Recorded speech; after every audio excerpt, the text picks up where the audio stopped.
Hello friends, आज आपण बघतोय की आपण जेव्हा हे पीएम सूर्यघर योजना जी लॉन्च झालेली आहे, आता 2.0 लॉन्च झालेली आहे. तरी आता सर्व ग्राहकांच्या मनामध्ये एक संभ्रम तयार झालेला आहे की सध्याची नेट मीटरिंग सिस्टम कशी असेल किंवा वीज बिल कसं आकारण्यात येईल किंवा जी दिवसभरात जी इलेक्ट्रिसिटी सोलर पॅनल जनरेट करतं त्याची मीटरिंग कशी असेल किंवा रात्रीची पीक हवर्स की याचे वेगवेगळे दर लागू होणार आहेत का, असे खूप सारे प्रश्न ग्राहकांच्या मनामध्ये आहेत. तरी सर्वांना मला क्लिअर करायचं आहे की जी सध्या रेसिडेन्शियल रूफटॉप सोलर योजना जी आहे, जी एक्झिस्टिंग नेट मीटरची जी पॉलिसी आहे तीच पॉलिसी समोर लागू राहणार आहे.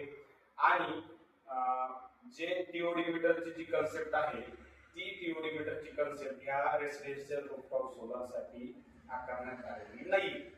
आणि दुसरा विषय जो आहे की युनिट, सपोज एखाद्या ग्राहकाने सोलार सिस्टम बसवलेला आहे आणि सपोज तो 300 युनिट जनरेशन करतोय आणि त्याला त्याचं जे कन्झम्पशन आहे ते वरती सपोज 350 युनिट आहे, तर जे 500 युनिट साठी जो दर आकारण्यात आलेला आहे तो त्याच टॅरिफ मध्ये आहे. म्हणजे जेणेकरून जो 100 ते 300, 300 ते 500, म्हणजे त्याला जो वरच्या 50 युनिटचा जो दर असेल तो 300 ते 500 या युनिट मधला दर त्या ग्राहकाला लागेल.